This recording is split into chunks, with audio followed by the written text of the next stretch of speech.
kingana n'icyo avuze bene umuntu niyo yaba ari mu murongo mubi biroroshye kumugarura kuko umugarura ushingiye ku mirongo migari y'ibyo atangaza n'ibyo yamaze gushyira hanze kuruta abashobora kwiberanya bakabindyarya bagakora amarorerwa n'amahano ku mukumbi kuruta Pastor Claude udafite icyo atwaye abantu. Ibiganiro Claude akora nawe ni umugabo wo kubihamya, ntabwo ari ivuga butumwa, ni ibiganiro rusange, nyine araganira araganira nta wabene wari wamubona mu kiganiro aje yitwaje Bibiliya avuga ngo ngiye gusoma ijambo ry'Imana turiganireho kuko aho hose turi kuvuga i Burayi no muri Amerika insengero zirafunze. Ukibaza Afrika kigwiza abakristo ku bwinshi buri munsi kubera iki tutabona umusaruro ubwo butumwa bwiza buvugwa ngo tubone n'igipimo cy'ibyaha kigabanutse ku rwego rushimishije kuko umuntu wemeye guhindukira akaba umukristo isi kwiye koroherwamo ninga inzego za politike zikagira akazi gake kubera ko twungutse abantu benshi baretse inzira y'icyaha. Buri impamvu inzego za politike zigira utuzi twinshi harimo nuko ikiremwa muntu cyaraniranye, yego harimo n'ibyaha. Buriya ribu yabayeho kubera abantu n'abanyabyaha. Bivuga ngo uyu musaruro w'uko amadini ya gikristo yiyongera mu Rwanda, uburyo cyiyongera bari bakwiye kuba bameze nk'abari kubwira ribu ngo muracyakora iki. Sinzi muri kunyumva none ribu nibwo ifite akazi kanyu turi kugakora, muracyakora. Abanyabyaha twaba bafatiye abantu bose bahindutse abakristo kandi umukristo ntakora icyaha, ntakosa, ntajya muri ribu buri kanya. Bari bakwiye kuba babwira ribu ngo murabura iki ngo mufunge ama ofisi yanyu ko abantu bose bari gukizwa.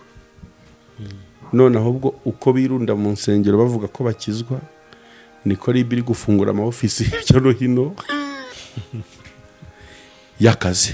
Niko sitasiyo za ribu ziyongera. Niko sitasiyo za ribu ziyongera. So yes, ni ukuvuga ngo rero si ngombwa ko birirwa bamushakiraho cyane ivuga butumwa. Bamushakiraho ibiganiro. Bamushakiraho ibiganiro, yego ko mana yanjye. Kandi nawe twiciranye hano twakorana icyo kiganiro nkabimubwira. Rwose umurongo yubatse yeretse abantu wari we ukuri ntiyatubera indyarya. Uwo ni Pastor Claude nyine nuko ari umushumba. Rero icyo nkiritika hari abantu babikurusha Claude mwita mubi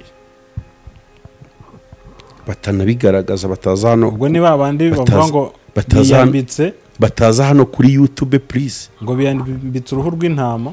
Claude ntabwo mukritika. Erega hari ikintu navuze ubwashize sinzi ikiganiro twari turi gushyigikira Pastor Mutesi yagize anniversaire mu minsi yashize. Uretse gato tutarakomeza ikiganiro mpamagarira Claude. Wowe uramuhamagarira mw'iki kiganiro Pastor Claude. Biroroshye kandi birashoboka. Umaranye igihe inzozi zo kuba umucuranzi wa piano. Bikemu wa Yesu yabazaniye uburyo mushobora kwiga umuziki mutiriwe muva aho muherereye. Upfa kuba ufite piano gusa. Iyi gahunda imaze gufasha abatari bake gukabya inzozi zabo zo kuba abacuranzi. Muhamagare aho uherereye hose ku isi atangira kwigisha. Mu mezi make gusa ubu ubaye umucuranzi wifuza kuba we. Yes, reka nanjye mbasuhuza mwese abadukurikiye. N'ibyagaciro gakomeye cyane kuba mugarutse kubana natwe umwanya nk'uyu nguyu. Ndabashimiye aho mwamuherereye. Ushobora kuba udukurikiye hano mu Rwanda cyangwa se hanze y'igihugu cy'u Rwanda. Nk'i Burundi tuhafite abakunzi benshi cyane, tuhafite inshuti nyinshi cyane, yewe no muri za diaspora zitandukanye, aba hano ku mugabane wa Afrika, i Burayi, Amerika, Canada, Australia. Mwese reka tubifurize kugubwa neza kandi amahoro nyagasani abane nawe. Kuri kamera ndi kumwe na Bikemu wa Yesu. Wa Yesu. Bikemu. Meze neza. shameze neza kabisa ariko ubundi ndashima Imana pe kutarangurira akantu Eh, ninjye wakwise bikemu wa Yesu kandi iryo zina mugani ako kantu ka Yesu niwe wagashyizeho wagashyizeho erega wabonaga ndi uwe nyine wabonye ndi uwo kwizerwa ingabira umurimo none kutarashyiramo nuza izina ryanjye kutarari oya ngiye kugutumira kuri cano yanjye ya bikemu wa Yesu uzi utaramira abantu muri rya jwi ryawe ryiza hari umuntu kare mwari mwicaranye nkajya numva ari kuguserereza ariko ivode ko agira umumagaro wo kuririmba kuki batawukoresha oya basa n'uririmba bumve ibyuma byanjye nimbigaruza nzaririmba ibyuma byanjye barabyibye yes ariko ntegereje kubigaruza ubundi nkatangira orchestre kongereka ibyo byago wagize ntitwabimenya ibyuma byawe barabijyanye sha sorry kabisa bishobora gutirirwa vuba bike handi so mumeze mute tumeze neza kandi nizere ko no ku Isezerano TV mumeze neza ndetse n'abadukurikiye bose kuyoboka Mana TV bose bari amahoro nta nkuru mbi turumva Imana ishimwe turashima Imana ko twavukiye ku ngoma y'umwami Yesu Nyirimbabazi amina ngo iyo tuvuga ku ngoma ya Satani ntabwo tuba tukibuka neza hari igitero cy'indirimbo cy'iyo ndirimbo kijya kimpa message cyane ngo none ubu ngubu ngo baba badutapfunira itabi ngo amajosi n'amaboko ngo byuzuye imigi ariko umwami Yesu Kristo yabidukuyeho ngo ubu turishimye nanjye ndishimye ndanezerewe sinishimye kuko ndi mu isi nezerewe ndi mu isi y'ibibazo itsindagira cyangwa itsikamira abandi nk'uko nanjye ibikora kuko iyi si niho hantu tubasha gusangira imibabaro kandi rimwe na rimwe tukayikonsoma ku gipimo kingana n'ikirutana uyu munsi hari ufite ikibazo gitandukanye n'icyo ufite hari n'ufite ikibazo gitandukanye n'icyo mfite ariko turashima umwami Yesu Kristo ko ari umwami w'amahoro yaraje nyine arayaduha ku buryo duhuye n'ibibazo duhita turirimba ngo ubwo umwami Yesu ankunda ndamahoro urukundo rw'Imana ruratugose niyo mpamvu uyu munsi tuvuga twishimye kandi turi mu isi y'ibibabaza nuko twamenye ko Kristo ari igisubizo cy'ikibazo cyose twahora nacyo kandi ari umwami tukamwizera nk'umukiza w'ubuzima n'ubugingo bwacu niyo mpamvu tudaterwa isoni no kumuhamya kandi nawe ntaterwa isoni no kwitwa data wa twese kombwirije tangiriye ahantu haremereye tangiriye ahantu hakomeye kombwirije karabaye ni ikiganiro cyanjye ushaka kuza kugihindura kombwirije ushaka kuza kugihindura ikibwirizwa aha yes siko rero umuntu w'inshuti y'umugabo bita Pastor Claude se bimeze ute ka Pastor Claude ngo yarayateye wa mushumba wanjye nkunda cyane yarayateye kude Claude eko ariko oya uretse gato ya tutarakomeza ikiganiro mpamagarira Claude oya uramumpamagarira mw'iki kiganiro Pastor Claude atanga imyanya nyibagirwe oya n'ukuntu twaruhanye ko ngewe mpamagarira Claude mw'iki kiganiro ansobanurira ukuntu atanga imyanya rwose agaha ba Ezekiel na ba Justin n'abandi akagabira abantu namubonye rwose n'igazeti yicaye kuri televiziyo ubwo niwe uncokoje ari kuvuga ati rwose Rwema ngukuyeho ariko yamukuraho nawe ari gusezera Imana mu biganiro byose byansekeje kuva nagera kuri YouTube kiriya kiganiro nicyo cya mbere kabisa ahubwo mpariza Claude ngo ko wibagiye bikemo nk'umusesenguzi baba we iyo nimero idaciye miramba baje nimero ya president rero perezida w'imihanda nimero yise yanga niko nimero ya president w'imihanda ntabwo bishoboka rwose atorwe mu ijoro rimwe telefone ziveho mbese tuvuge ko ari kudeta se bakaba bamuteye kudeta nawe nta yindi nimero Claude afite uri guhamagariye jewe ndashaka kubaza Claude ko hari kundira i Kigali cyokora ariko social media abanza iryoha kabisa Claude rwose aragira uti bana banjye mbahaye imyanya ngo hari minisitiri hari nimero iherwa na 54 niyo uri guhamagara oya guhamagara iherwa na 97 hamagara iyo yindi wumve niko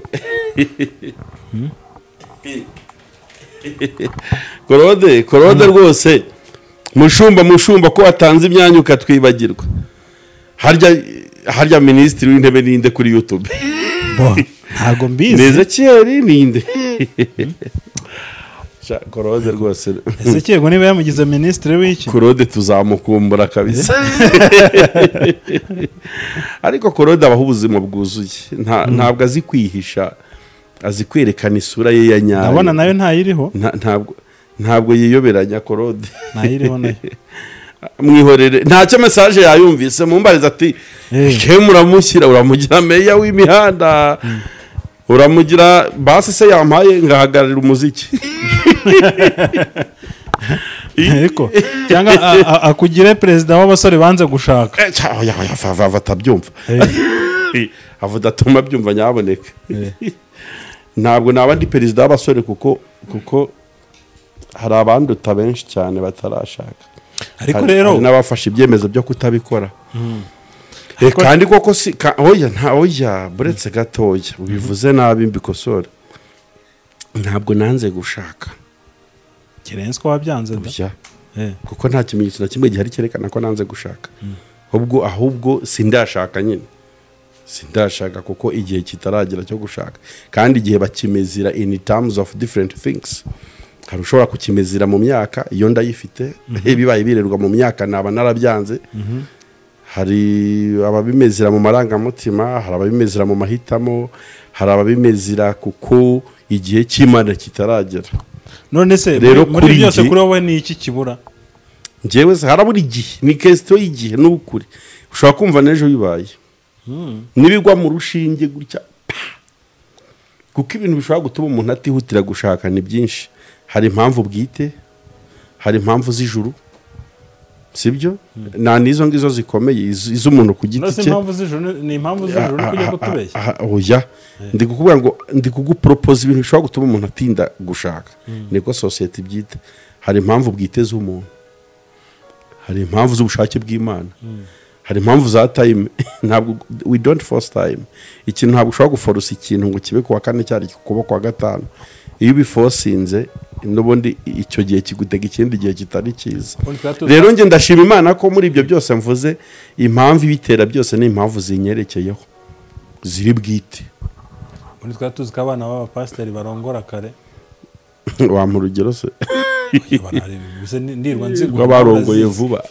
cyangwa n'abatinze abo batinze ni wowe wa mbere oya ninjye uhagarariye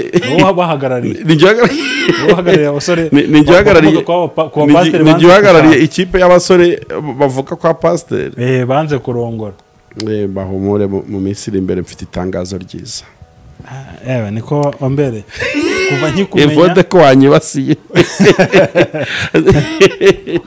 niko perezida w'imihanda yakuntumyeho ese Claude nta kapozisiyo yakurebeye erega yahaye abantu b'inshuti ze yarabizi ko kiriya kibuga ntakigenderamo iyo field rwose ntago nyibarizwamo kuko ngo ni perezida w'amatiku kandi ngewe umurongo ntago uyu wari uw'amatiku yavuze ko ari Rwema none se si yo musimbuye se ubwo bahererekanya amatiku yaragiye kumutera kudeta undi ahita amubwira ati ariko n'ubundi burya umwanya ndawukugabi ariko n'ubundi yari yaje afite gahunda yo gutera agiye muri pozisiyo rero yari arimo urumva rero Claude abaho ubuzima bwuzuye nibyo narindi kuvuga njye ariko hari ibintu nshima kuri pasiteri Claude ni ukuri uriya Claude ndamukunda cyane kuko aruta abapasiteri benshi nzi bagaragaza ko batameze nkawe kandi bakorera intama z'Imana ibibi kumurusha nimvuga ibintu nk'ibyo ujye ushyiraho akantu k'akabazo n'agatangaro kuko haba harimo analize ikomeye cyane buriya abantu bateye nka Claude bose ndabakunda kabisa abantu babaho mu buzima bwuzuye berekana abo bari bo bukuri kuko ibintu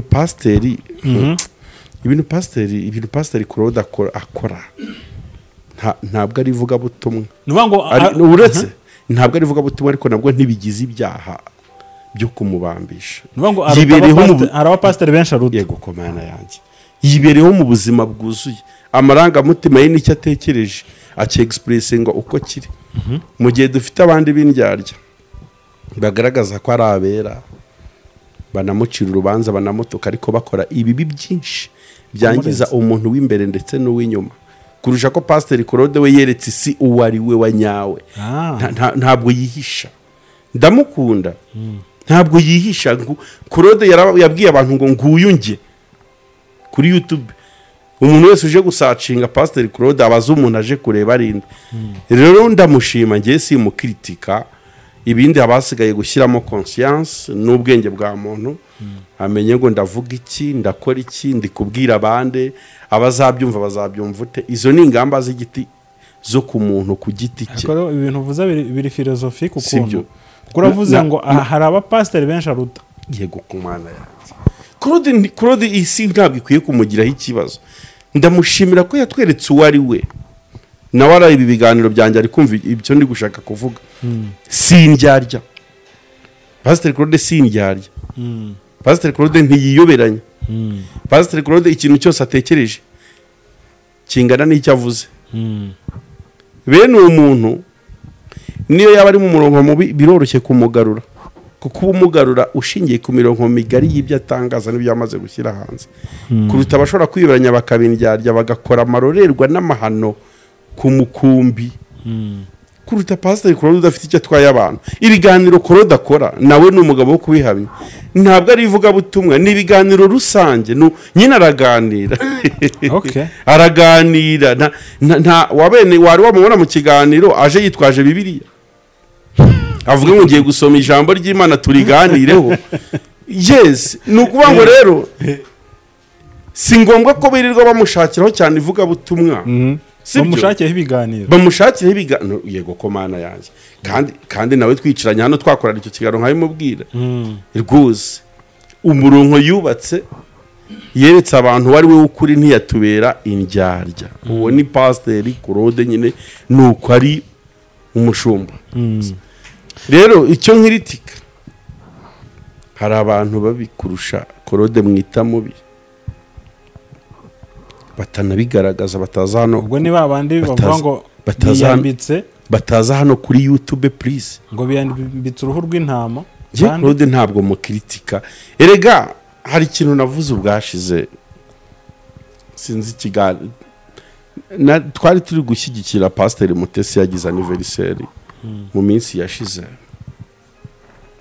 Mbwira abantu, hari abantu birirwa batanga amakomenti ku social media ko Pastor Mutesi ngo nta butumwa bwiza ngo yigisha ngo bwa Yesu Kristo,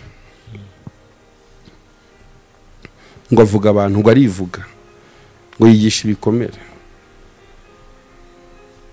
Bro, nta muntu bara inkuru y'urugendo atagenze, nta nuvuga iby'umuhanda ataciyemo.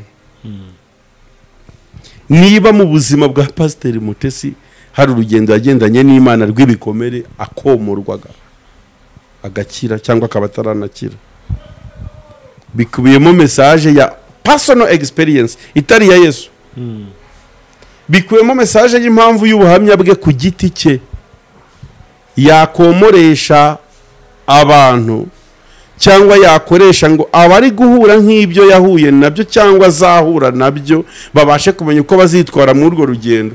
Ibyo bintu rero akabitangaza, atari kubitangaza kubw'umwami wacu Yesu Kristo, ahubwo ari kubitangaza kubwa experience personnelle ye. Akabwira abantu ati nuhura n'umugabo bikawe beze gutya uzitware gutya. Nje sinagize amahirwe yo kubigerageza ngo binkundire, iyo mbimenya ibi niba byarambayeho, ariko nkuburiye hakiri kare. Izo ni inama nkuko Paulo yazigiraga itorero. Yego. Akabwira abantu ati buriya rero icyiza nabahitiramo, niba mubona kurya inyama kwanyu bigusha benshi, nabagira inama yo kutagira ute, yo kutarya inyama niba mubona bigusha abantu. Yaragize akabwira ati ariko ibyo mbibabwiye nka Paulo, ntabwo ari kubw'umwami wacu Yesu Kristo. Hari ibintu rero abantu bakora kuri social media tukabyitiranya, ntibigize ivugabutumwa ariko bigize realite de la monde, bigize ukuri ku isi, bigize inama, biryanywe ibitekerezo byakwigisha abantu. None Pastor Claude nyambona comment ze ku biganiro bye, abantu benshi bamutuka. Uzi ikintu batukira Pastor Claude nyiguhishurira, nawe niba atarakiza kimenya. Ntabwo ibintu Claude atangaza ku mateleviziyo ari we wenyine ubitangaza, ahubwo bafite ikibazo cy'ukuntu bitangazwa na Pastor. Umuntu afite iyo titre nukuri nicyo gusa abantu bavuga ibintu birenze ibya Pastor Claude ntiwababara, ariko batabona comment mbi, ahubwo bakiritika titire yambaye gusa abitangarizamo naho ubundi ibitekerezo bya Claude ni ibitekerezo nyine nk'iby'abandi bose ese ntihari igihe ureba ikiganiro cye unaniwe ukaruhuka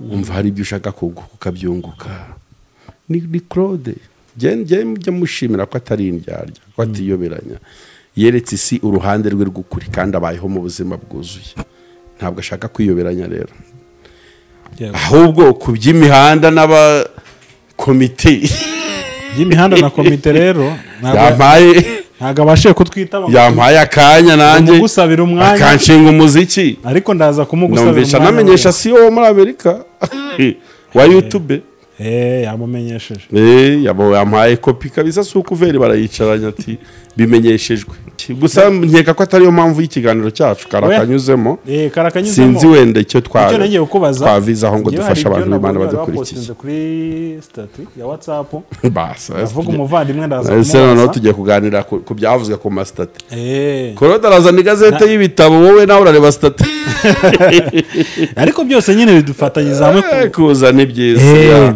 cyane ko mu kiganiro cyanjye sinshobora kwemera ikiganiro cyanjye ndi gukora kirangira izina rya Yesu Kristo ritavuzwemo ritamamaye kuko niyo ntego niyo nyungu yacu y'ukuri naho nk'ubu ibitekerezo amaze gutambutsa mu kanya nyine gashize ntabwo bigize ivugabutumwa ariko ntibigize icyaha twaganiraga abantu nabyo bajya babimenya rwose hari uko abanyarwanda baraganira singaniriye nabi kandi nganiriye ibiri kuganirwa mu kanya wabona baza muri comment bikemo kusigaye uvuga abantu kandi abo badukikije turarana nabo tugendana nabo twirirwa nabo ntabwo rero bari icyaha kuvuga ku bitekerezo runaka bitari ibya Bibiliya abantu bajye babimenya rwose ni ukuganira babwo bajye batandukanya ikintu mugiye gukora ni ikiganiro cyangwa nivuga butumwa ahubwo tugiye kuganira cyangwa tugiye kuvuga Imana tugiye kuganira ariko byose nyine turavugamo n'Imana kuri stati wavuze ngo mu madini amwe namwe abari abakristo ubu bitwa abakiriya mu buryo butaziguye data mubona biterwa n'iki ntekereza ko ntabwo ujya upfa kwandika ibintu gutya gusa ntekereza ko ubyandika kuko wabitekerejeho ibyo bintu nyibukije ko ari njye wabyanditse ngo madini amwe namwe abari abakristo babaye abakiriya mu buryo butaziguye cyangwa ni mu buryo buziguye butaziguye niko nanditse niko wanditse ndi bize mu kiganiro tuze kuvugana Evode tuganire ndashaka tuganira aha hantu tuganire kabisa yego wabajije abandi ariko nanjye reka nkubaze avi yawe kuri iki kintu wanditse cyangwa se ujya kubyandika wari wabitewe n'iki wabikuye kuki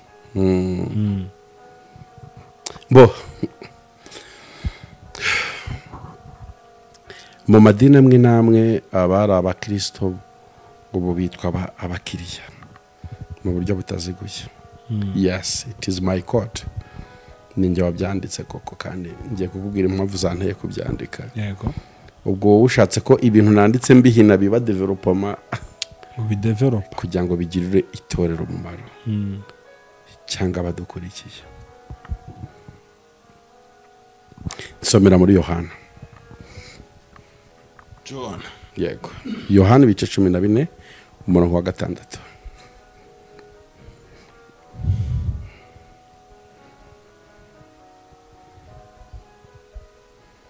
Yohana ibice 14 6 14:6 haranditse ngo Yesu aramubwira ati ni ingenzira no kuri n'ubugingo nta ujya kwa data ntamujyanye yego rekeraho amen mwakira ijambo ry'Imana dushimiye Imana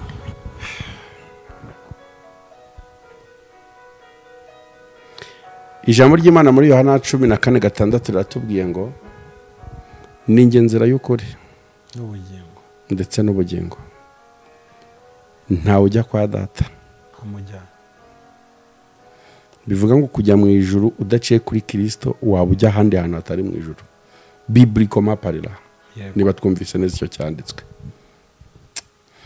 Abo dari ibintu maze iminsi mbona bikantera ubwoba ndetse n'agahinda ko amadini avuga ibya Kristo ari menshi ndetse cyane,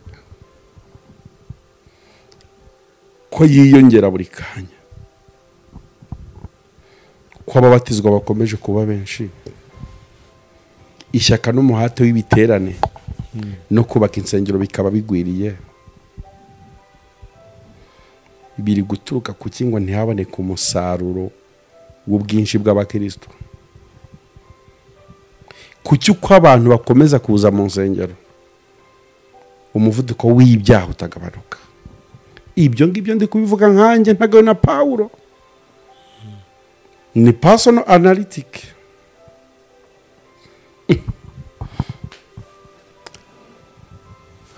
Ubu ngubu abakristo dufite muri Afurika ni benshi cyane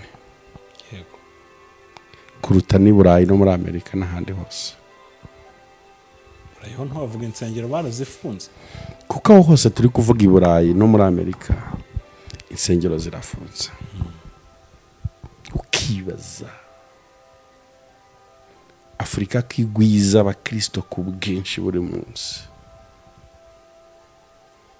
kubera iki tutabona umusaruro w'ubwo butumwa bwiza buvugwa ngo tubone n'igipimo cy'ibyaha kigabanutse ku rwego rushimishije? Kuko umuntu wemeye guhindukira akaba umukristo,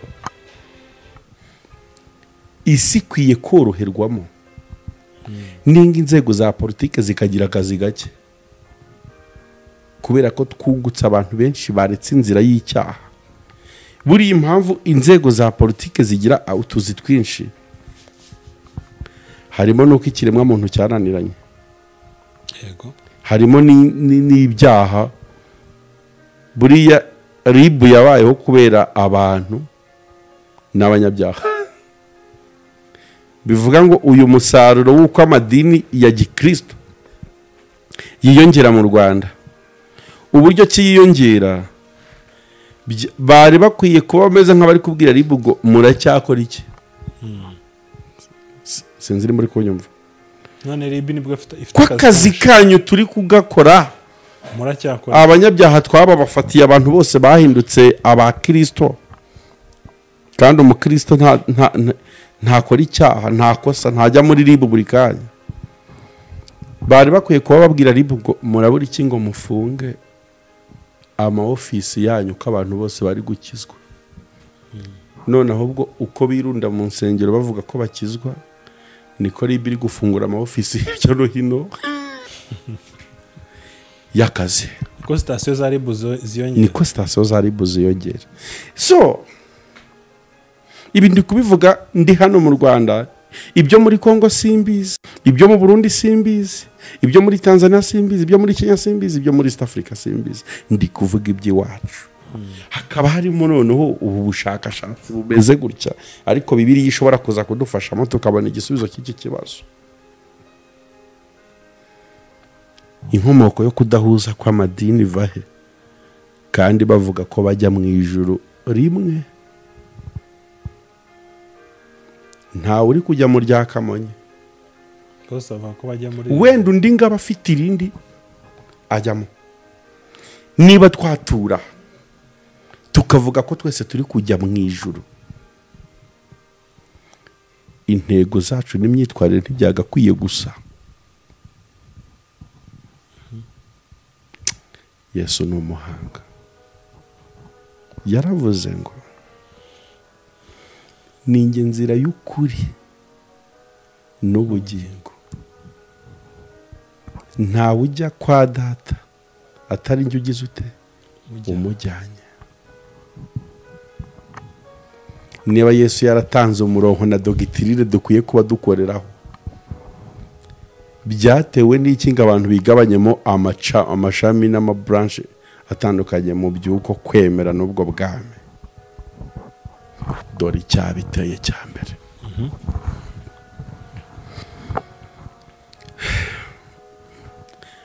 Amadini menshi yitiranyije agakiza na discipline.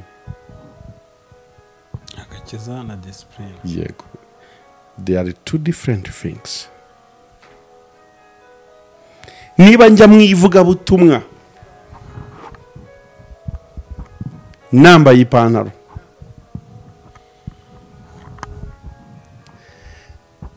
kuba ndi mu rugendo rumwe nambaye ipantaro n'undi muvugabutumwa wambaye ikabutura, ntabwo ari identite yo kwemeza ko umwe muri twe atari umuvugabutumwa. Kuba ndatwara ubutumwa bwiza bwa Yesu Kristo uko ubutwara, oh my God, kuba ntajyana ubutumwa bwa Yesu Kristo uko wowe ubujyana, ni ukugenda wisize, ni ukugenda usa, ni ukugenda wambaye, si ikimenyetso gikomeye cyerekana ko umwe muri twe adafite ubutumwa bwiza bwa Yesu Kristo.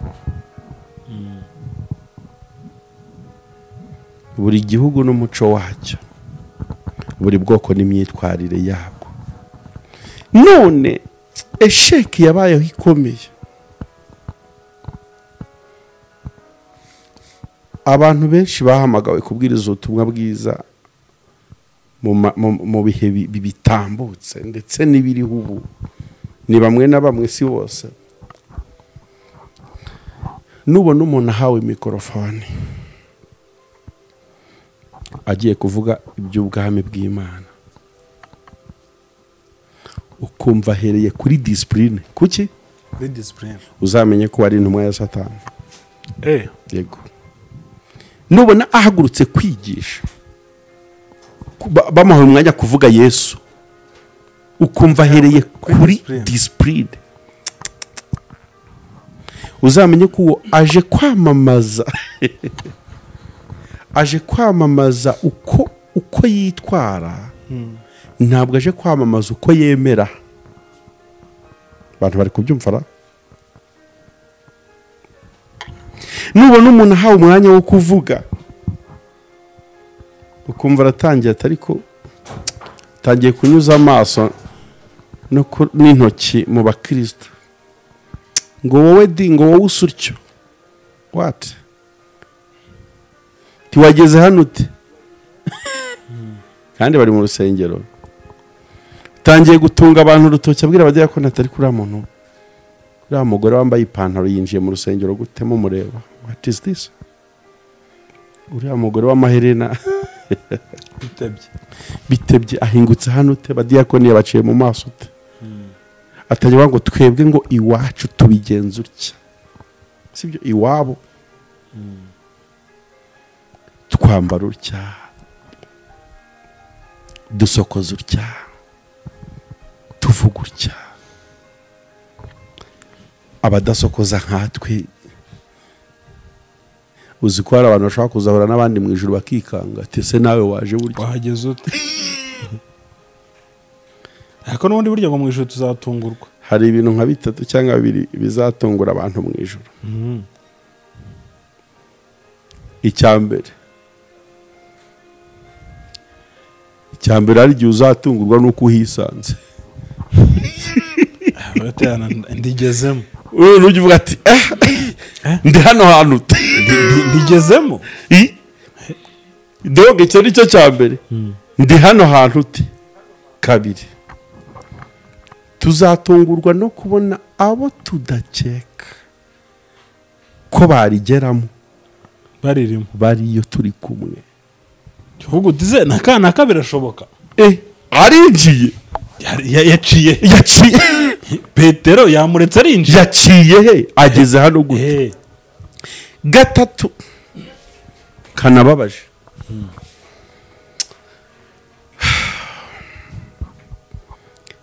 tuzatungurwa no kubura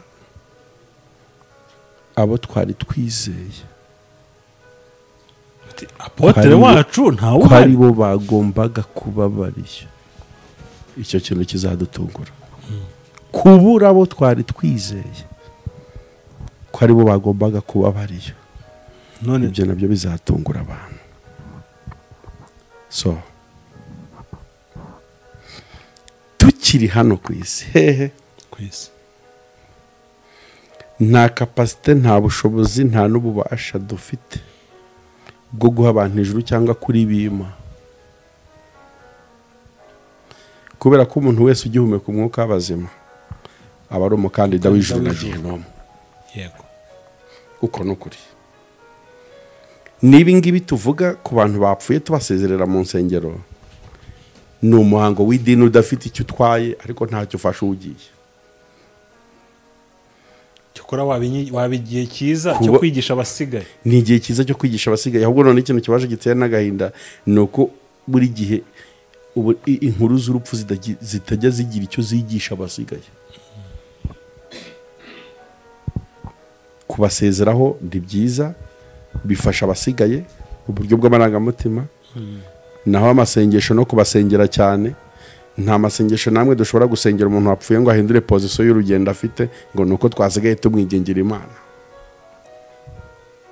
amagambo meza tuvugira ku gituro cy'abapfuye, amagambo meza tuvugira ku mva turi gushyira indabo kuri ba nyakwigendera bacu, bigirira umumaro twebwe turi kubikora, ariko ntacyo bishobora gusayida uyu muntu uri kugenda, kuko iyo umuntu apfuye aba arangije byose. abizera muri purigatori ni biki? bizera ko se ahantu roho ziba zitegereje ku buryo mushobora kuzisabira. bigira icyo bifasha abo bari kubikora. nabwo icyo bibafasha ni uburyo bwo mu marangamutima, ariko ntacyo bimarira uwagiye. iyo umuntu yapfuye aba yarangije byose, aba yinjiye ahantu we n'Imana gusa. nta yindi interivasiyo y'umwana w'umuntu ashobora kugira ku muntu wapfuye. ni ukuri uko ni ukuri. ibitubagitse gutyo byaba biterwa n'impamvu bwite z'idini, nk'uko amadini atandukanye ari nacyo kintu ndi kuganiraho muri iki kiganiro cyanjye. so rero ikintu cya mbere gitera biriya, twarimo twipoza ikibazo hano ku cy'abanyamadini bakomeje kugaragaza nk'abadahuza. yego kandi inzira bavuga ko barimo ari imwe, ari iyo kujya mu usanga umuntu yagiye gusengera kwa runaka yagaruka mu idini bakamushyira ku ruhande. kumva interagahinda y'umukristo wagiye gusenga gusa adahawe na mikorofone ngo avuge, none ngo hari amakamera, umushumba w'itorero rimwe rindi ritari iryo ari ibyo kuri kamera, abona mu bakristo bagiye guteranira ahandi hatari mu rusengero rwe, bagarutse arabatenga. aba nabo bakristo bitwa arabatenga, aravuga ati kuki mwagiye gusengera hari mwari mwayobye gute? yego ko Mana yanjye, ibi bintu nimba Yesu adatabaye biraza kutugeza kuki mwagiye gusengera hariya? kandi nyine ari ugusenga. ninde wabahaye uburenganzira bwo kujya gusengera hariya? timuye muhagaritse kurya igaburo. what is this? uyu muhate ni bwoko ki? iri shyaka ni bwoko ki? mwene so ari gukora umurimo w'Imana hariya, nawe uri kuwukora. n'undi ari mu majyaruguru, undi ari mu majyepfo, undi ari burasirazuba, undi ari burengerazuba. aho kwishimira ko ubutumwa bwiza bwa Yesu Kristo bugiye kugera kure, kubera ko mwatatanye buri wese agaca iburyo undi agaca ibumoso. none kubera ko ushaka guhindura abakristo ingaruzwa muheto, niko babyita. hariya kiriya kintu nanditse ni ikintu kiremereye, ntangiye no kukinjiramo. ngo abari abakristo mu nsengero zimwe na zimwe ubu bahindutse abakiriya mu buryo butaziguye. ibyo byaturutse ku ikosa ryabayeho ryo kubwiriza ubutumwa bwiza bwa Yesu Kristo abantu badafite intego y'uko abantu bahinduka abakristo, ahubwo bafite intego y'uko abantu bahinduka abayoboke kuruta kuba bigishwa ba Yesu Kristo. ibyo bituma abantu bakura biga ijambo ry'Imana nabi uko ritari. wafata nabi ugiye kwigisha ijambo ry'Imana ukigisha ushingiye kuri discipline itorero ryanyu mwasizeho, ariko ntushingiye kuri doctrine n'impamvu y'ubutumwa bwiza bwa Yesu Kristo. ubwo wajya kwigisha abantu ugafata isaha amasaha abiri uri imbere y'abantu uri kubigisha uko bakwiye kwambara, uko bakwiye gusokoza.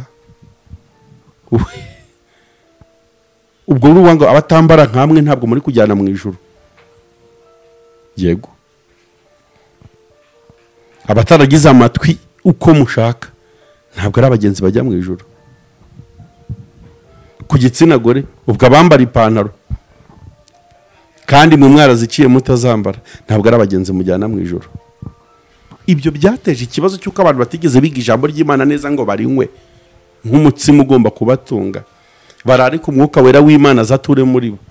Biteza ikibazo cy'uko abakristo bakonze discipline y'amatorero yabo ko bayibatoje, ariko ntibabatoza guhinduka abakristo bahindutse mu mvugo no mu ngiro. Kuko umuntu ufite Kristo muri we, umwuka wera muri we, umwuka wera amwigisha ibyo umushumba atamwigisha. Yego. Umwuka wera amusobanurira ibyo Yesu atigeze anasobanura kiri ku isi, kuko yaravuze ngo umwuka azaza kuri mwe kandi azabafasha, azabaha gukora n'ibiruta ibyo nakoze, azabasobanura n'ibyo ntababwiye. Amatorero akwiye gufata initiative yo kwigisha ubutumwa bwiza bwa Yesu Kristo, bagatoza abakristo kubatizwa mu mwuka wera, bakareka umwuka w'Imana akayobora, kuko umuntu uri mu mwuka w'Imana ntabikigande. Nibi byose bavuga uyu yasenge yahawe yagize gutya, baba bafite ishyaka ryo kuvuga ngo araducitse, yatangaga amaturo n'icyacumi cyinshi none baramutujyanye. Niba umukristo yicaye mu rusengero rwawe akaba atari gushima vision n'umurongo wasizeho, laissez passer, mureka ajya ahantu ari comfortable, yumva yisanzuriye, yumva abohokeye gukorera Imana, kuko ashobora kuba yarakugenzuye akabona nturi mu ntego z'ubutumwa bwiza bwa Yesu Kristo. Wibabazwa nuko umukristo yagiye, kuko ntabwo yagiye kwa Satani. Ndumva nshaka kuvuga, bivuge vuga sema. Wibabazwa nuko umukristo yavuye mu rusengero rwawe, kuko iyo ntabwo ari company washinze ku buryo urokirita abakozi ngo nibavamo wenda urabima kontra. Turi ingingo za Kristo, bamwe twahamagariwe gucuranga, abandi duhamagarirwa kuririmba, abandi duhamagarirwa kuvuga ubutumwa bwiza bwa Yesu Kristo, tuba evangeliste, abandi duhamagarirwa nk'intumwa, abandi duhamagarwa nk'aba bishop, abandi bahamagarwa nk'aba pastor, abandi duhamagarwa nk'abahanuzi. Kuba ndi umuhanuzi si igikoresho gikandamiza pastor wanjye ngo nuko adafite impano yo guhanura, ubwo turi ingingo za Kristo dukwiye kuba twuzuzanya. Pastor araza yigisha uko umuntu yakuzura umwuka wera, nimara kuzuza umwuka wera arampa impano yo guhanura, nawe aguha iyo kwigisha. Ntabwo ari igihe cyiza cyo guterana amagambo no kurwanyana ngo nuko tudahuje impano. Ntiduhuje impano, ariko duhuje intego y'urugendo n'utanga izo mpano. Ibi ngibi hari igihe ugera mu rusengero ugasanga hari igice cy'abantu bigometse kubera ko bafite umuhamagaro runaka, ugasanga umuntu n'umuhanuzi ukomeye ntabwo akorwaho mu itorero, yigize kibamba, arashaka gusumba n'umushumba, arashaka gusumba apotre we. Impossible, ntibishoboka. Ntabwo umuhanuzi ashobora gusumba pastor mu mavuta ngo nuko ari umuhanuzi pastor atari we. Bamwe ugasanga ngo nabaririmbye ku giti cyabo, babyise n'amazina meza, ati turirimba ku giti cyacu, ugasanga koko no mu rusengero akora ku giti cye. Ni mudakorwaho mu rusengero, akora ibyo yishakira, akirirwa regapanga n'ingendo itorero ritazi. Umushumba watazi gahunda ze, umushumba kwiye kubazi gahunda ze, kuko niwe umushumbye, niwe umureberera. Ukabona nta discipline bafite. Nidutekereze ukuntu twahindura inyigisho, nidutekereze ukuntu twabwiriza ubutumwa bwiza bwa Yesu Kristo, maze niturangiza tureke umurimo wa mwuka wera ukorwe. Umwuka w'Imana akora umurimo. Umuntu ufite umwuka wera ntabwo yigira ikinani, ntabwo mutungira urutoki ngo uko akwiye kwambara wiki. Umwuka wera buza amahoro, kuko umwana w'ubugingo ntabwo umwuka wera ashobora kwemera uwo muntu yitwara uko ashaka. Paulo yabivuze neza ngo ntabwo tukiri abacu ngo twigenge. Ubu twapfanye na Kristo kandi tuzukana nawe, duhinduka imbata za Kristo. Nta zindi mbaraga. N'impamvu mubona abakristo babananira mwabashumba, nuko mwashatse kubagira abakristo banyu, mutashatse kubahindura abakristo ba Kristo. Aka karumvikanye suba. Mwashatse ko baba abakristo bagenda uko mwe mushaka, ahubwo ntimwigeze mubacura ngo bagenda uko ijambo ry'Imana rishaka. Mwigishije ubutumwa bwiza bwa Yesu Kristo muvuga ko aribwo muri kwigisha, kumbe muri kwigisha discipline mutabizi. Doctrine murayita murayibagirwa. None umukristo mwitorero runaka ngo ikimukubwira nuko yambara.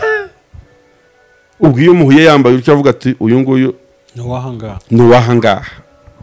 No, iyi mesheki hari naho ujya ngo bakongera bakakubatiza iyi mesheki aho urahazi umukristo mwiza nyakuri tumubwirwa nuko asa na Kristo avuga nkuko Kristo yavugaga agenda nkuko Kristo yagendaga yitwara nkuko Kristo yitwaraga aganira nkuko Kristo yaganiraga ntabwo tumubwirwa nuko yambaye kuko bamwe bagize ngo mu myambaro no habitsa agakiza cyangwa uko twitwara bamwe bapfumuye amatwi abandi batayapfumuye abandi bafite imisatsi igwiriye abandi bafite natureli bituma tubyibeshya aho twabirebesha amaso y'umubiri kubera kugurwa na discipline twajya tubona umuntu uko ameze neza ari natureli yambaye amajipo yambaye ingutiya zigera ku birenge batari kakana n'akarokore koko kandi wenda ibyo bigutiya bye birirwa babyeyura muri ruhurura kubera iki bamwigishije uko yambara ariko ntibamwigisha uko umukristo agenda ngo bamwigishe n'ukuntu yakwinginga Imana mu mwuka wera kuko umwuka wera ari ku rwego akubwira ikanzu ugomba gusohoka mu rugo wambaye pasiteri atiriwe abikubwira umwuka wera ari ku rwego rwo kukubuza gupfumura amatwi nimba abona ko gupfumura amatwi ari inkomyi y'ubutumwa bwiza bwa Yesu Kristo. Oh my God. Umwuka wera ukubuza n'ibiryo kukubwira ati mwana wanjye biriya abandi barabyemera ariko wowe ntiwemere gufataho. Ariko hari amadini amwe namwe uvuga ngo we bana kurya ihene ni icyaha, kurya ingurube byo ni haramu ni ikizira. Izi ntambara turwana twiruka inyuma y'abantu ngo bari gukora ibidakorwa. Aka kari akazi k'umwuka wera ndetse twamuhawe nk'umufasha, niyo mpamvu yitwa umwuka wera, yitwa umufasha. Iyaba ari w'abantu bigishije abandi imbere, ntabwo amatorero amwe namwe abavunika ku rwego nk'urwavunikaho uyu munsi. But bemera kwihanganira izo mbaraga zo kuvunika kuko nabo ntibakigisha abantu bashaka ko bahinduka abakristo ba Kristo, ubwo barashaka ko bahinduka abayoboke, kubera ko mu madini naho amwe namwe hajemo spirit of capitalism, umwuka wo kwikunda, kugira umubare mwinshi w'abateranira iwawe bingana n'amafaranga menshi kuko people equal money. Exactly. In economy kugwiza abantu bingana no kugwiza ibintu. Insengero zimwe zikicaramwe abantu ku ruhimbi bakora ibyaha n'abashumba babizi, ariko bakabareka bagakomeza kuririmba, bakabareka bagakomeza kuvuga ubutumwa bwiza babeshya. Umuntu akagara imbere y'iteraniro ribeshya n'umushumba biza ari shuwa, ariko akavuga ati ndahera he muhagarika ari we wujuje iki gisenge cy'urusengero, ndahera he muhagarika ku mirimo y'itorero ari we waguze ibi byuma bya korari. What is this? Ibyari ndamu yanjye nabihinduye igihombo. Ariko rero abapasiteri turabarenganya kubwo gukunda Kristo. Hano kuri Yenzi hari umuntu wigeze kuduha story kandi y'ukuri. Urumva pasiteri yahagaritse umukristo. Umukristo uzi ikintu yakoze, yaragiye azana aka kamodoka gatoya atera ku muryango w'urusengero, abwira abakarana ati zira bafure muterure, zira mixer zose muterure mupakire muri iyi modoka. Pasiteri abona biramucanze, abona bari gupakira ibikore ibyuma, araza avuga ati rega buriya byari ibyo yarabiguze. Niwe waraguze ibikoresho byose byo mu rusengero. Bamuhagaritse rero araza avuga ati reka ntwari mari yanjye. Yego. Biba ngombwa ko pasiteri ajya kwigisha ati burya rega nta badiyakoni babiteye, ngwino tubiganeho turebe ukuntu ikibazo twagikemura. Oya. Twagikemura. Ngwino turebe ukuntu ibintu byo kuguhagarika n'ubundi niba ari abana bari babizi, ariko nge sinabyumvaga neza. Ariko fete attention, hari ikindi kintu ugomba kwibuka ukiri kuri iyo ngingo. Wibuke ko yaba nta murimo n'umwe afite yakoze mu rusengero, bari kumubwira tohoha cyane. Icyo nacyo ukizirikane. Bari kumubwira ngo genda ujye ahubwo n'uzagusura tuzamutenga. Bari kumuca, uri kumva n'uzagusura tuzamutenga. Ahubwo urakoze cyane, ahubwo wendi kumva uje gushimangira ibyo ndi kwigisha, ahubwo vode wowe nuko utabizi kunyubaka. urumva ko imirimo ye urumva nyine ubundi yaje mu byo imirimo ye imbere y'uwo mushumba yaramuvugiye ku buryo ibyaha bye bitwikirwa kandi Bibiliya iravuga ngo hahirwa umuntu wababariwe ibicumuro bye maze ibyaha bye bigatwikirwa. Ntabwo rero dutwikirisha ibyaha byacu imirimo twakoreye mu isi, tubitwikirisha imbabazi z'Imana. Mureke ibi bikoresho yaguye urusengero bipakira bijyane rwose nabijyane aho kugira ngo bihinduke igikoresho cyangwa inkomyi y'ubutumwa bwiza. Kuko urumva kuri iyo story uri kuvuga aka kanya nta pasiteri nta n'umukristo ahubwo pasiteri bari bakwiye kujyana n'ibyo bimo bose bakigendera kuko iryo toro nta mushumba warisigayemo muzima. Kuko mwarwo abana bo mu rusengero rwose yarabamereye nabi, yego bimaze kurenga umurongo umenya batereka tumushyize ku ruhande, tube tumushyize ku ruhande. Umenya ayo makuru ko hari umuntu hari ikirura kiri mu ntama, uri umushumba mufasha umwanzuro wo gutenga umuntu, kuko no gutenga umuntu burya na Bibiliya irabyemera. Kuba mwakira umuntu ku ruhande yarananiranye, yaragiriwe inama akigishwa akananirana. Uretse ko amadini amwe namwe abikora nabi ibyo gutenga, usanga hari ababikora bahubutse cyangwa bagahutiraho, kuko aho bitari gukorwa neza gutenga umukristo ni bumwe mu buryo bwo guha Satani pasi cyangwa gusunikira umuntu mu maboko ya Satani. Hari abanyamadini cyangwa abashumba badafite skills, badafite ubumenyi bw'ukuntu bakora ibyo bintu, ugasanga bahutiyeho bagaritse umuntu mu mirimo y'itorero, barasunitse baratenze. Burya bameze nk'abari kubwira Satani ati turakwihereye dore nawe fata uwo munyago.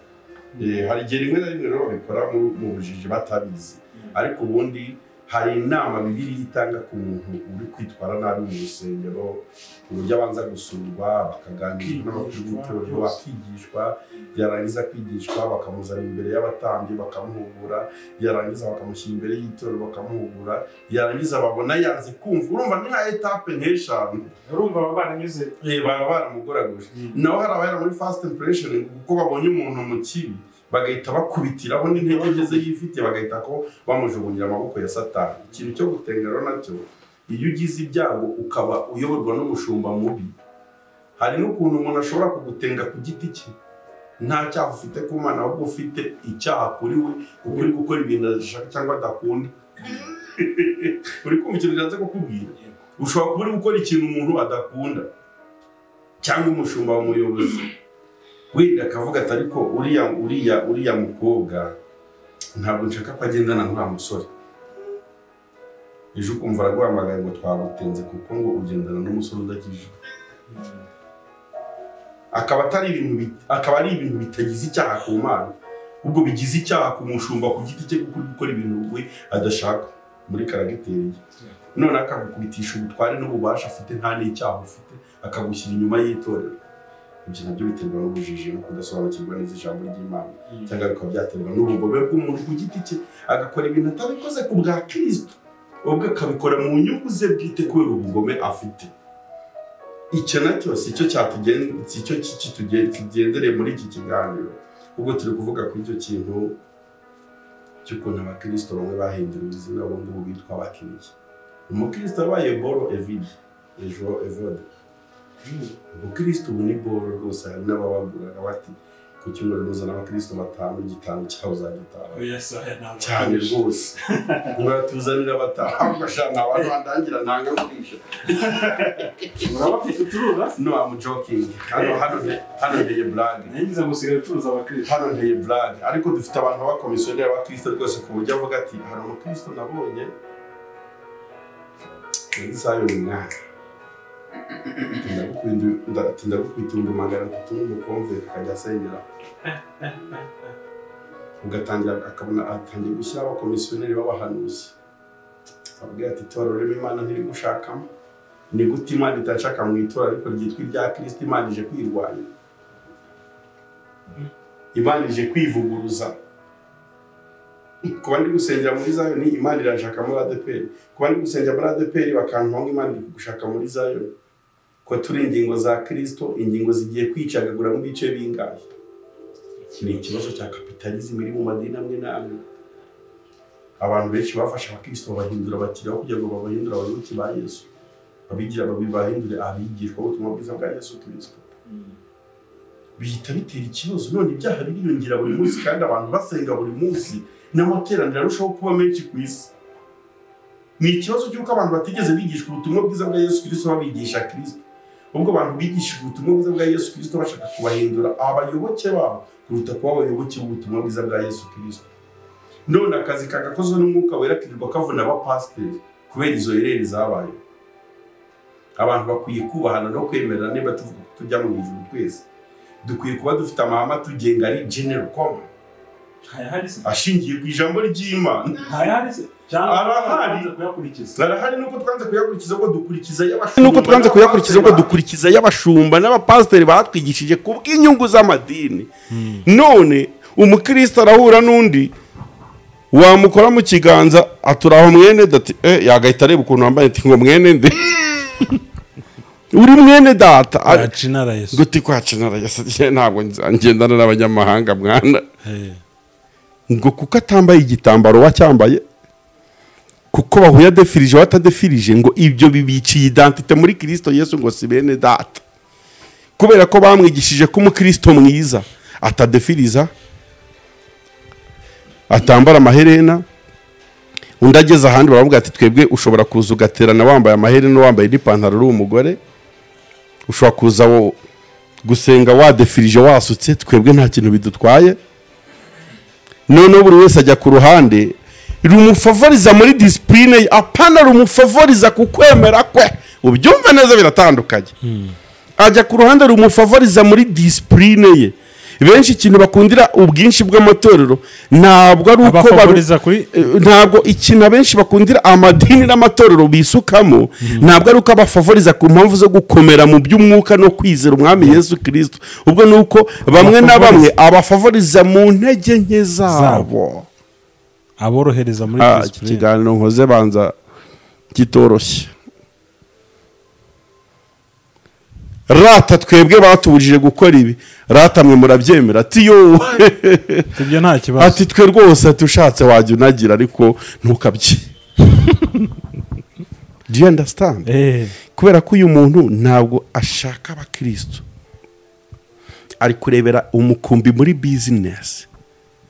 muri business rero twe twize economy tuzi customer care icyo ari cyo nta rusengero urinjamo bakakwakira na protocol iteye ubwoba ukikanga nta rusengero urabona umushumba yinjira ku gatute bakamuha icyubahiro wowe wicaye mu ntebe akaba ari wowe ugira ubwoba ukibaza ngo Yesu Kristo bo mu ijuru ari kureba gute ibi bintu biri gukorerwa umwana w'umuntu niba umwana w'umuntu bamwubashye kuri urwego ku buryo na kamushwara ko kuyanaguza icyo yafite umuntu ukagendana ukamuzanira kumutwaza ibitabo na Bibiliya abana kugira ngo umushumba abone ahantu aza gutambuka yajya gusohoka mu modoka bakamukingurira n'abapotokore benshi cyane begeze y'abantu atumwegereyo intumwa y'Imana irinjiye kubaha umuntu cyangwa kubaha umuntu Imana yasize amavuta ntabwo ari ikibazo suko nshaka kubitika cyangwa kubipfobya no kubitesha agaciro ahubwo uwo muntu muri gukorera ibyo bintu ese icyo gitinyiro mwahaye umushumba ni nako mutinya ubwami bw'Imana ni nako mutinya na Kristo mwigengesera niyo mutwaye ubutumwa bwe koko mubigirira protokole nyinshi mukorera Imana muhinda umushyitsi muvuga ngo ibintu turimo Imana izabitubaza amadini akwiye guhindura politike bafite monetary policy bafite politike monetaire bameze nk'abubatse ku buryo kumva ko ninjiye mu rusengero rwe hari ibindi bintu areba bitari ubutumwa bwiza ahita mviza bati wow bikemaraje no munyamakuru arazwi ashobora gufasha abantu kubumvisha logique yacu mwe mufite logique yanyu ashobora kudutiza mikrofone tukabona uruvugiro ni gusanga abantu binjiye mu rusengero tukabasumbanisha kuko waje wambaye ikote ryiza uparitse n'imodoka nziza bakakwereka aho wicara wowe wizindukiye mu rusengero wiyambariye uko wambaye bakaguhagurutsa ndetse no bwizo ntebe kandi wazindutse mu nzu y'Imana ati va aho ngaho mwana turiya ashobora kudusigira ituro ryo kubaka wewe ugiye kwicara inyuma hari we nk'inyuma usohotse Evode turaseka ariko birababaje nubwo duseka ariko umwuka w'Imana ari kurira kubera ibintu bisigaye bikorwa mu nsengero zimwe na zimwe biteye ubwoba ndetse n'agahinda kenshi. yego twimye umwuka wera agaciro ke. Abantu birirwa bigisha amadisipurine y'amatorero yabo kuruta uko bakwigisha dogitrine. None byatumye ubutumwa bwiza bwa Yesu Kristo bumeze nk'ubujyaho umugayo ndetse n'igitutsi, kubera ko abantu batashatse gufata Yesu Kristo ngo abari babanza kubwira abantu, kubera ko abantu batashatse gufata umwuka wera ngo abari wo bashyira imbere, abari ukora akazi ke mu bantu, kuko umwuka wera afite umumaro wo kutwigisha no kuducyaha no kuduhugura. Agakiza ni nk'ikimasa. Ikimasa iyo kigiye kubangurira siko babivuga,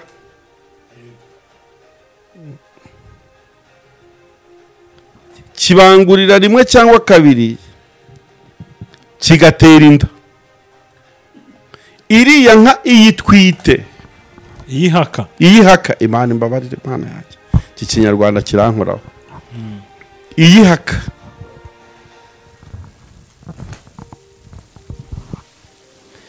igenda yigengesereye inkihatse, ntabwo irya n'ibyatsi ibyo ari byo byose ngo nuko n'izindi nka ngenzi zayo zibirya, kubera ko uyu mwana uri mu nda, inyana iri mu nda ibiri gukondisiyona iyo nka ngo ibi byatsi bimpumurira nabi sinshaka kugira ute ubirisha. Umwuka wera ni nk'umwana, ni nk'umubyeyi utwite umwana uri mu nda. Umwana uri mu nda y'umubyeyi ategeka umubyeyi icyo arya, ndabeshya? Ategeka umubyeyi icyo akwiye kunywa. Hari ikintu unywa utarakimanura ukakigarura kubera ko umwana yabyanze. Umwana ukubwira ati ndashaka kurya igisheke abandi bari kurya inkoko, uri umubyeyi mu nda akajya gukondisiyona. Umwana ushobora kukubwira ati ndumva nshaka kwihumuriza amase. Ni ukuri ababyeyi bankurikiye barumva ibi bintu cyane. Biologically parlant, umubyeyi ashobora kuba atwite akarara kwihumuriza amase, agatesha n'umugabo w'umutwe ati ndashaka amase, ngo ndashaka amase. N'abarya itaka. Yego, umwana uri mu nda ashobora kugutegeka nyina kurya itaka. Ni nako umukristo yari akwiye kugenda ameze, tukareka guha abashumba n'abapasiteri protokole nyinshi yo kutujira no kudukontorora dore ko batanadushobora umwuka w'Imana adahari. Umukristo akwiye kugenda afite umwana mu nda, ndavuga umwuka wera, ku buryo nasohoka mu nzu agiye kwambara ibitambarwa amukomanga, umwana akamutesha umutwe ati suko nshaka ko wambara uyu munsi. Suka abana b'Imana bagenda. Suka abana b'Imana bagenda. Aka ni akazi ka mwuka wera kavuna abanyamadini kubera ko bigishije ubutumwa bwiza bwa Yesu Kristo nabi. Bigishije abantu discipline nyinshi uko bakwiye kwitwara, ariko ntibabigisha ubutumwa bwiza bwa Yesu Kristo. None byavuyemo politike yo guhindura abantu abakiriya kuruta uko baba bakristo, ubutumwa bwiza bahusha intego yabo.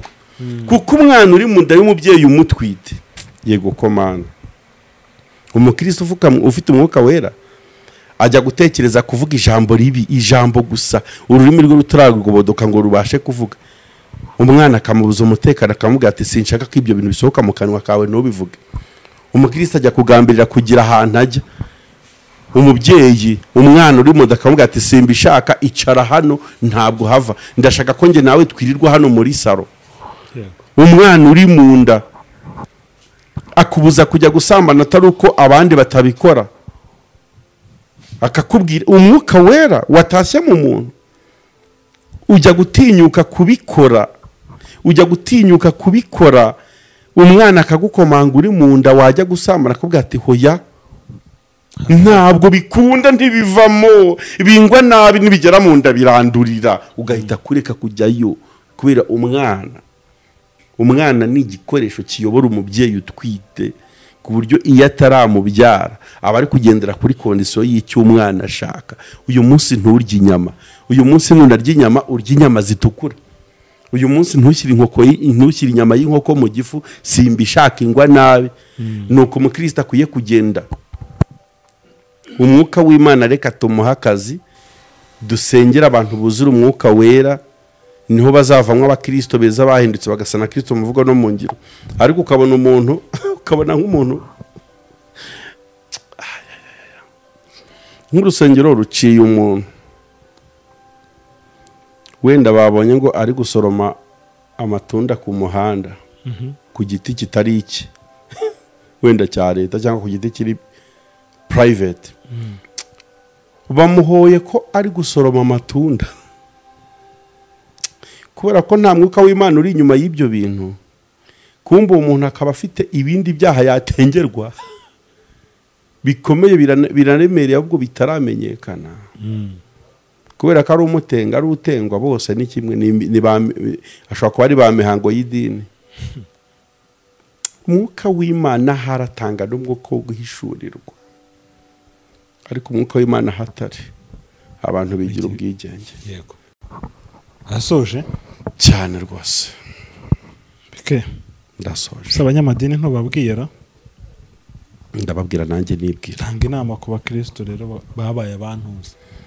Buri muntu mwitorero abuwejejwe muri gore gusenga kugeza ubwo Yesu azaza. Bakristo bene data mukuri iki kiganiro cya Bikemu, ndajya ngo mbibutse ko Yesu Kristo ari we nzira y'ukuri n'ubugingo, nta yindi nzira twashyiriweho. Ureba umuntu uri kugushuka no kugushyeshyenga no kugukurura ngo usengere iwe uyu munsi, urebe ko adashaka kwihindura nka Kristo, agashaka ko ari we ukubera inzira kandi waramenye inzira y'ukuri.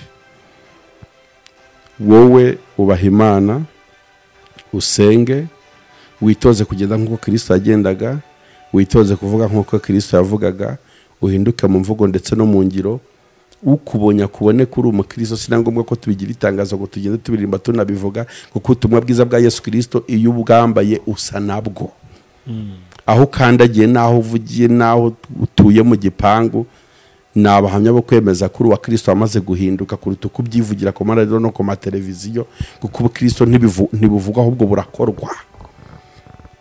Mureke duhinduka abakristo ba nyabo, muva mu matiku no mu manyanga no kuba kapitalisme no kurwanira abakristo nk'abarwanira abakiriya. Umuntu wese asengera ahantu yumva ari comfortable, ariko nabwo mumenye ko hari abantu bitirirwa amazina y'Imana bitwa abapasiteri batahamagawe bafite intego y'ubutumwa bwiza, bafite ibindi bintu bashaka mu bantu bitari ubutumwa bwiza bwa Yesu Kristo. Abo nabo mukwiye gusabwa ko Imana akabahishura kugira ngo nabwo mutayobywa. Ntabwo ari byiza kusengera ahantu hose, kuko ahantu hose bavuga Kristo suko aba ari abakristo. Hari n'ibirura byihishe mu ntama. Dukwiye kugira ubwenge no kugenzura, kuko tugeze mu gihe cy'iminsi y'imperuka Paulo yasize avuze. Turi mu gihe cy'ubuhenebere ndetse bukabije. Mube maso kandi ntimuyobywe. Murakoze. Bigana byacu byo nakagaruka. Shalom, shalom. Shalom.